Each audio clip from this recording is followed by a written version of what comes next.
The roaring of motorcycles echoed through the narrow streets of downtown as the sun dipped low behind the city skyline. The air smelled of gasoline and grit, the kind of place where people looked away rather than stopped to help. But that evening, something happened that would silence even the loudest engines, a moment so unexpected it would change one man's heart forever. If you believe in kindness, second chances, and the power of doing good even when life has been hard, take a second to like this video, comment your thoughts, and subscribe to our channel, because today's story will remind you that angels sometimes wear leather. It was a cool afternoon when Kane, a tattooed biker with a rough past and a reputation that made most people cross the street, parked his Harley outside a small diner. His vest bore the name, Hell's Angels, and though outsiders saw him as dangerous, inside he carried a quiet emptiness, a void carved by years of bad decisions and lost trust. He came here often, not for the food, but because the noise of the city distracted him from the silence of regret. That's when he noticed her, a little girl, no older than 6, standing near the corner of the street, holding something tight in her tiny fist. Her clothes were dusty, her pink shirt wrinkled, and on her cheek was a smudge that looked like a bruise or dried dirt. She looked lost, nervous, and heartbreakingly small in a world far too big. Kane watched as she tried to talk to strangers passing by, but most didn't even glance down. Some ignored her, others walked faster. When she spotted Kane, she hesitated for a moment, studying his leather vest and the tattoos crawling down his arms. But then, with a courage that only innocence can carry, she walked straight toward him. Kane crouched down, trying not to look intimidating. "Hey, kid," he said softly, but before he could say another word, she stretched out her small hand. In it was a $5 bill, crumpled and worn. "This is all I have," she said, her voice trembling but determined. "Can you please help my mommy?" Kane froze. In all the chaos of his life, the fights, the police chases, the late-night runs, nothing had ever caught him so off guard. He looked at the bill, then at her wide, pleading eyes. He wanted to ask what happened, but the look on her face said everything. She was desperate. He took the money, more as a reflex than anything else, and nodded slowly. "Where is she?" The little girl grabbed his hand and began to pull him down the street. They turned the corner to a small alley behind the convenience store. There, sitting on the ground beside a shopping cart, was a woman, pale, weak, and shivering, her clothes torn, her hand pressed to her chest as if holding back pain. Kane realized she was the girl's mother. "She was trying to take me to the hospital," the girl whispered, tears glistening in her eyes. "But she fell, and now she can't walk. The man in the store said he wouldn't help unless we paid." Kane felt something inside him twist, a rage he hadn't felt in years. He marched into the store, his boots heavy on the tiled floor, and found the clerk pretending to ignore what was happening outside.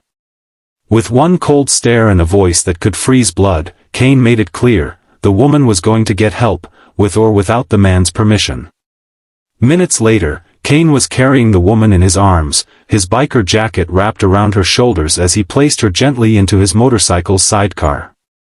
The little girl followed, clutching her tiny backpack and that empty $5 bill like it was the most important thing in the world. Kane rode fast, the wind whipping past them as they made their way to the nearest hospital. Inside the emergency room, doctors rushed the woman onto a stretcher. Kane stood back, feeling strangely out of place among the sterile walls and bright lights. The little girl held his hand tightly, her eyes never leaving her mother. When the nurse told her they'd take good care of her, the girl turned to Kane and whispered, "Thank you for helping even though I couldn't really pay you." That hit him harder than any punch ever had. Kane knelt down and looked her in the eyes. "You already did," he said quietly.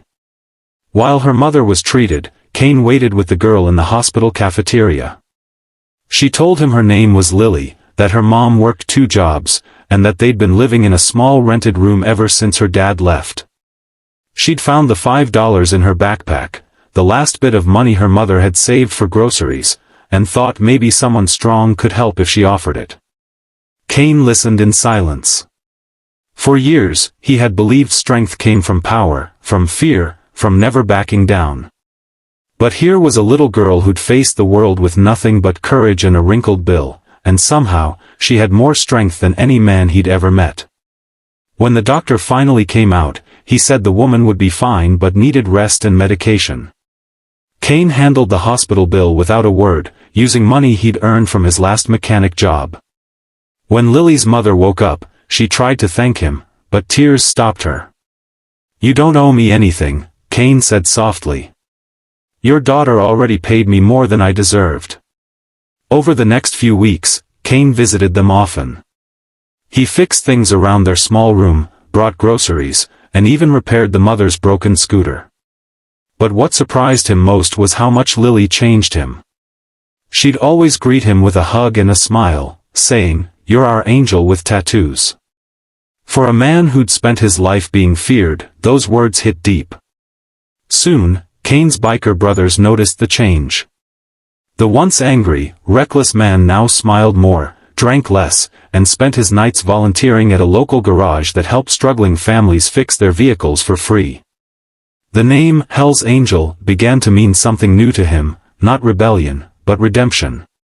Months later, on Christmas Eve, Cain received a small envelope at his shop. Inside was a note written in a child's handwriting. "Thank you for helping my mommy. I saved another $5.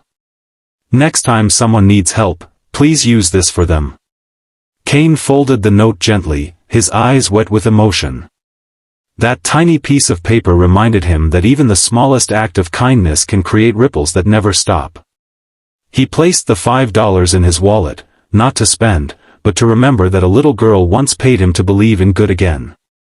If this story touched your heart, please like, comment, and share this video with someone who needs to be reminded that kindness still exists in this world. Before you go, tell us in the comments, what would you have done if that little girl had handed you her last $5? Because sometimes, the smallest hearts carry the biggest lessons, and the toughest souls turn out to be the gentlest angels of all.